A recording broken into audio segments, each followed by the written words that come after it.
Assalamualaikum warahmatullahi wabarakatuh. Perkenalkan, nama saya Wijaya Kusuma yang biasa disapa Om Jai.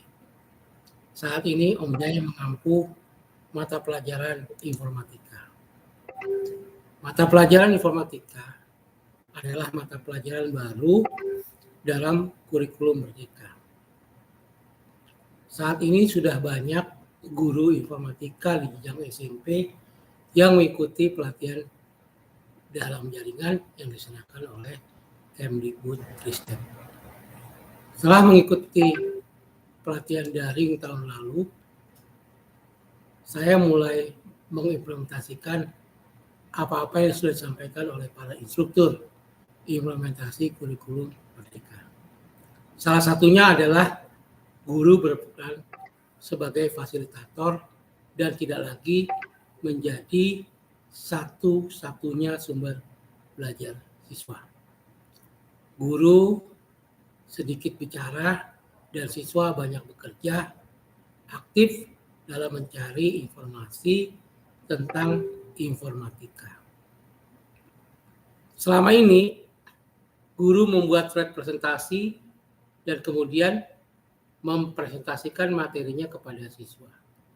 Sekarang, siswa membuat slide presentasi dan guru mendengarkan presentasi siswa, baik secara mandiri maupun kelompok. Hal itu dilakukan untuk melihat kemampuan siswa dalam membuat slide presentasi. Contoh slide presentasi siswa dapat Anda baca di blog Om Jai dan ditonton di sana, yaitu di wijayalabs.com. Kebijakan Merdeka Belajar memberi kesempatan bagi guru dan tenaga pendidikan untuk lebih kreatif melakukan inovasi dalam memberikan pelayanan pendidikan yang berkualitas dan bermakna. Penulis berharap bisa melakukan hal-hal inovasi dan tertantang untuk membagikan praktek baik kepada kawan-kawan melalui aplikasi PMM yang dibuat oleh Kemdikbudristek. Latar belakang dalam inovasi pembelajaran ini adalah siswa yang biasanya mendengarkan presentasi materi informasi dari guru dengan metode ceramah, sekarang direvisi dengan meminta siswa membuat presentasi sendiri. Kemudian mempresentasikan materinya kepada kawan-kawan siswa lainnya di depan kelas secara mandiri dan kelompok. Bila waktunya tidak cukup, maka mereka bisa menggunakan aplikasi Zoom dan kemudian merekamnya. Lalu hasil rekamannya diupload ke YouTube. Itulah sedikit gambaran dari aksi nyata guru informatika. Mengapa praktek baik ini penting? Sebab siswa akan lebih percaya diri dan terampil bicara di depan umum. Selain itu, siswa akan semakin mahir membuat slide presentasinya dan lebih memahami materi informatika yang sudah dibacanya.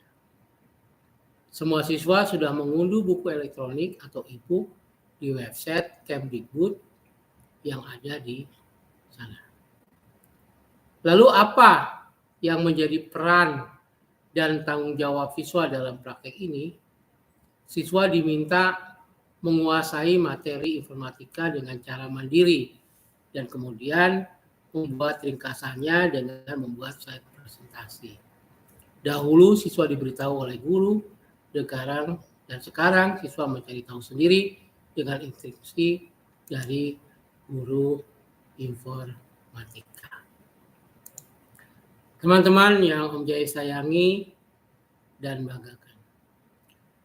Tantangan terkait apa yang menjadi tantangan untuk mencapai tujuan praktik tersebut?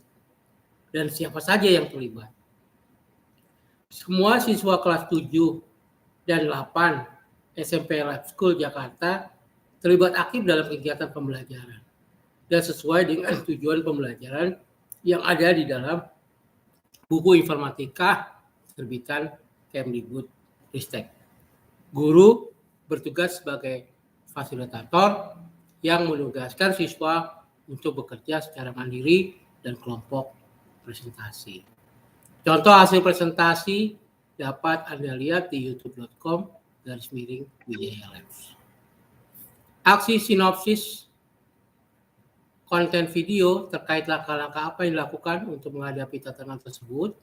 Berikut langkah-langkah yang dilakukan dalam melakukan inovasi pembelajaran informatika ini. Yaitu 1. Guru menugaskan siswa untuk membuat slide presentasi dari setiap bab yang ada dalam buku informatika. 2. Semua siswa diwajibkan membaca buku informatika yang diterbitkan oleh Kemdikbudristek. Dan setelah siswa membaca mereka, diminta membuat rangkumannya. 3. Setelah siswa merangkum, maka guru sebagai fasilitator meminta siswa untuk membuat slide presentasinya dengan aplikasi online canva.com. Siswa yang sudah selesai membuat slide presentasi dengan Canva diminta untuk mengirimkan link slide presentasinya ke email wijayalab@gmail.com untuk siswa kelas 8 dan ke email omjayalab@gmail.com untuk siswa kelas 7. Keempat, ada 2 tugas yang diberikan oleh guru. Pertama tugas mandiri dan kedua tugas kelompok. Untuk materi bab 1 dan bab 3 dikerjakan secara mandiri oleh siswa. Dan untuk materi bab 2 dan bab 4 dilaksanakan secara kelompok. 5. Untuk presentasi siswa dilakukan secara langsung atau luring di kelas. Dan karena waktunya terbatas, beberapa kelompok dilakukan secara online atau daring melalui aplikasi Zoom yang rekamannya diupload ke YouTube.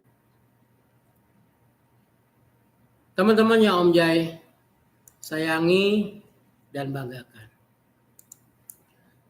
Strategi apa yang digunakan? Bagaimana pelaksanaannya? Siapa saja yang terlibat dan atau apa saja sumber daya atau materi yang diperlukan untuk melaksanakan strategi ini?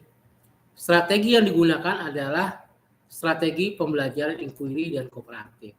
Sumber daya yang diperlukan adalah akses internet.